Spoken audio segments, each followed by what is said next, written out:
মমতা বন্দ্যোপাধ্যায় অভিষেক বন্দ্যোপাধ্যায় ছাড়া কোনো লালকে আমরা পুছি না, এটা মনে রাখবেন, এটা পরিষ্কারভাবে মনে রাখা উচিত। যতই নাড়ো কলকাঠি ভাঙড়ে কিছুই হবে না, এইটুকু মনে রাখবেন, এটা আমি পরিষ্কারভাবে আজকের এখানে জানিয়ে দিলাম।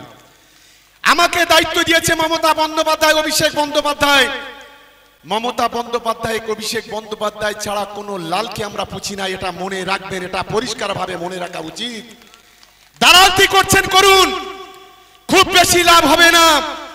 মানুষকে বোকা বানাচ্ছেন বানান। 21-এ বেঈমানি করলেন, 24-এ গিয়ে ভিতর থেকে ছুরি মারলেন, আশা মেটেনি, আবার ভোট আসছে, আবার বাজার গরম করতে নেমে পড়েছেন। নামটা শুনে রেখে দাও অভিষেক বন্দ্যোপাধ্যায়, নামটা শুনে রেখে দাও মমতা বন্দ্যোপাধ্যায়, এটা মনে রেখো। চাল চতুরির দিন শেষ, দালালি করার দিন শেষ হয়ে গেছে। 2024-এ আমাদের তৃণমূল কংগ্রেসের কর্মীরা যারা নিজের রক্ত দিয়ে জীবন দিয়ে 7-7টা জীবনের বিনিময়ে যে ভাঙড় বিধানসভা তৃণমূল কংগ্রেসকে যেভাবে লিড দিয়েছিল, যারা নেতৃত্ব দিয়েছিল, আগামী 2026-এ একইভাবে তারাই আগামী দিনে নেতৃত্ব দেবে, তারাই ভাঙড়কে জেতাবে। এটাই হচ্ছে আগামী দিনের আমাদের দলের হচ্ছে পরিকল্পনা। হবে লড়াইয়ের জন্য কারা তৈরি আছেন একটু হাত তুলুন তো দেখি। আমার মা বোনেরা একটু জোরে বলতে হবে, শুনতে পাচ্ছি না। লড়াইয়ের জন্য তৈরি? আমি জানি না এই মুহূর্তে আমার ক্যানিং পূর্ব বিধানসভার কোন অঞ্চল, একটা অঞ্চলে যে এত মানুষ জমায়েত করতে পারে, এত মা বোনেরা উপস্থিত হতে পারেন, সেটা আজকে প্রাণগঞ্জ অঞ্চল আজকে দেখিয়ে দিয়েছে। তাই আমি তাদেরকে কৃতজ্ঞতা জানাই। আমি ধন্যবাদ জানাচ্ছি আমাদের দিদি মমতা বন্দ্যোপাধ্যায় এবং আমার প্রিয় নেতা সাংসদ অভিষেক বন্দ্যোপাধ্যায়, সর্বভারতীয় তৃণমূল কংগ্রেসের সাধারণ সম্পাদক। আজ যদি ভাঙড়ে আমাকে দায়িত্ব না দিত, আমি আপনাদের সঙ্গে কাজ করতে পারতাম না। তাই তাদেরকে আমি কৃতজ্ঞতা জানাই। আমি খুব হলফ করে বলতে পারি, আইএসএফ যত মিথ্যা কথা বলুক, বিজেপি যত বড় বড় কথা বলুক, সিপিএম তাদের যত লেজুড় করুক, আর কিছু দালাল আছে যারা কারো কারো দালালি করছে, তাদের বলি যতই চেষ্টা করো না কেন, ভাঙড় বিধানসভা তৃণমূল কংগ্রেস জিতবে। আটকাবার ক্ষমতা কারণ আছে বলে আমি অন্তত মনে করছি না। সবচেয়ে বড় উদাহরণ হচ্ছে প্রাণগঞ্জ। আজ আমার দিদিরা, মায়েরা, বোনেরা, ভাইরা বসে আছে। আজ আমাদের মুখ্যমন্ত্রী মমতা বন্দ্যোপাধ্যায় জন্ম থেকে মৃত্যু পর্যন্ত আজকের মানুষের পাশে দাঁড়িয়েছে। আজকের প্রতি মায়ের যখন একটা মাস শেষ হয়, আমার সরকার লক্ষ্মীর ভান্ডারে আমার প্রতিটা দিদির, প্রতিটা বোনের, প্রতিটা মায়ের ব্যাংকে 1000 টাকা করে তাদের ব্যাংকে পৌঁছে দেয়। আমরা দেখি এই গ্রামগঞ্জে যারা গরিব মানুষ, ক্ষেত মজুর, রিক্সা চালক, ভ্যান চালক, সারা মাস রোজগার করে হয়তো তার স্ত্রীর হাতে একটা টাকা তুলে দিতে পারে না, সংসার চালাতে শেষ হয়ে যায়। কিন্তু আজকের আমাদের দিদি মমতা বন্দ্যোপাধ্যায় বাংলার মা বোনদের মুখে হাসি ফোটানোর জন্য চালু করলেন লক্ষ্মীর ভান্ডার। 2,21,00,000 মহিলা আজকে লক্ষ্মীর ভান্ডারের টাকা পায়। আজকে এখানে ভাঙড়ে যারা বড় বড় কথা বলছে, আমি সেই আইএসএফ এর দালালদের বলি, তোমার বিধায়ক 5 বছর এখান থেকে ভোট নিয়ে জিতেছিল। আমাদের এই প্রাণগঞ্জ থেকে এখানে যারা আছে আমার সঙ্গে একটু কথা বলবেন, আমি ঠিক বলছি কিনা। আপনারা এখান থেকে উজাড় করে ভোট দিয়েছিলেন তো? হাত তুলে জানাবেন। অনেকেই দিয়েছিল এখানে। কিন্তু বলুন, 5 বছরে যে প্রাণগঞ্জ অঞ্চলে 1 ফুট রাস্তা করতে পেরেছে? একটা পানীয় জলের ব্যবস্থা করতে পেরেছে? একটা বিদ্যুতের খুঁটি পুঁততে পেরেছে? একটা ছেলের, একটা মেয়ের বই, খাতা, পেন তুলে দিতে পেরেছে? এই প্রাণগঞ্জ অঞ্চলে একটা অ্যাম্বুলেন্স দিতে পেরেছে? না, পারেনি।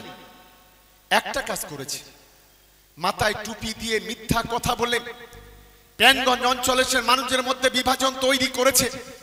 একটা কাজ, আরেকটা কাজ করেছে, ওদের দলে কিছু পান্ডা আছে, যে পান্ডাদের এমন আচরণ, এমন ব্যবহার, তারা এখানে হিন্দু মুসলমানকে বিভাজন করার জন্য, জাতপাতের দাঙ্গা তৈরি করার জন্য, জাতপাতের দাঙ্গা লাগানোর জন্য তারা প্রতিদিন প্রতিনিয়ত চেষ্টা করেছে।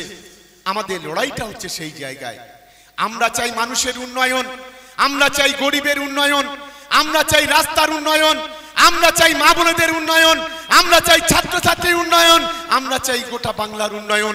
আমরা টুপি মাথায় দিয়ে প্রতিদিন মিথ্যা কথা বলা এটা আমাদের কালচার নয়।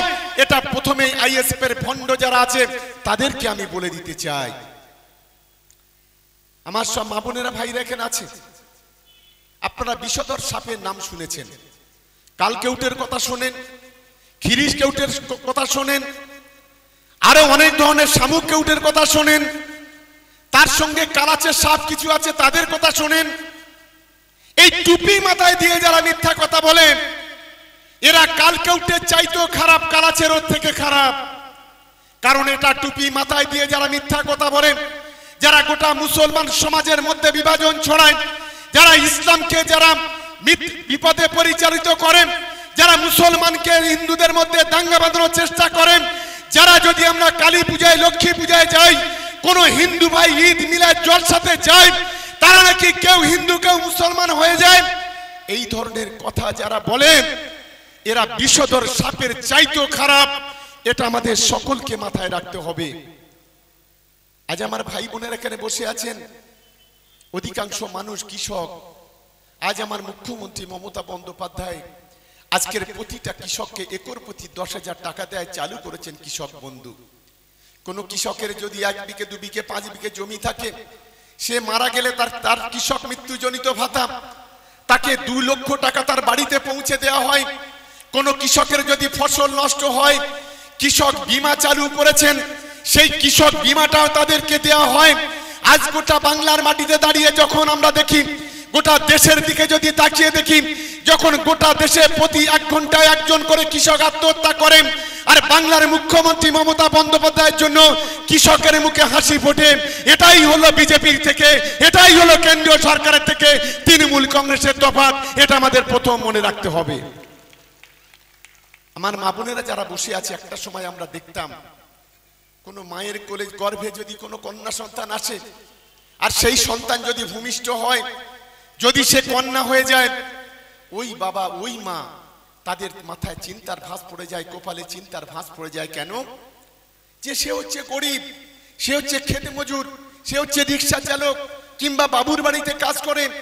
সে চিন্তা করে সেই তো মেয়েটাকে আমি কিভাবে বিয়ে দেব, তাকে কিভাবে লেখাপড়া শেখাবো। তাই তো আমরা দেখতাম তখন যখন তার 18 বছর বয়স হতো, তখন সে কি করত, তার বাবা তার মা বাবুর বাড়িকে ভিক্ষা করে বলতো, হাত পেতে বলতো, দাদা আমার মেয়ের বিয়ে 200 টাকা দাও, 500 টাকা দাও, 100 টাকা দাও। মানুষের বাড়ি বাড়ি সে পৌঁছে যেত। আমার মুখ্যমন্ত্রী আমার দিদি মমতা বন্দ্যোপাধ্যায় বললেন আমি এর অবসান করতে চাই। তিনি প্রথমে চালু করলেন কন্যাশ্রী প্রকল্প। 18 বছর বয়স হলে সে এককালীন 25,000 টাকা পাবে। আর মমতা বন্দ্যোপাধ্যায় পবিত্র বিধানসভায় দাঁড়িয়ে তিনি ঘোষণা করলেন যে এখন থেকে বাংলার ঘরে ঘরে যদি কোনো কন্যা সন্তান আসে, আর সেই কন্যা সন্তান যখন বড় হবে, সে লেখাপড়া শিখুক আর না শিখুক, তার যখন 18 বছর বয়স হবে, তার বিয়ের সময় তার বাবা তার মা তার প্রতিবেশী কোনো মানুষ যদি না পাশে থাকে, আমি মমতা বন্দ্যোপাধ্যায় আমার সরকার রূপশ্রী প্রকল্পের মধ্য দিয়ে 25,000 টাকা দিয়ে তার বিয়ের ব্যবস্থা করবে। এর নাম হচ্ছে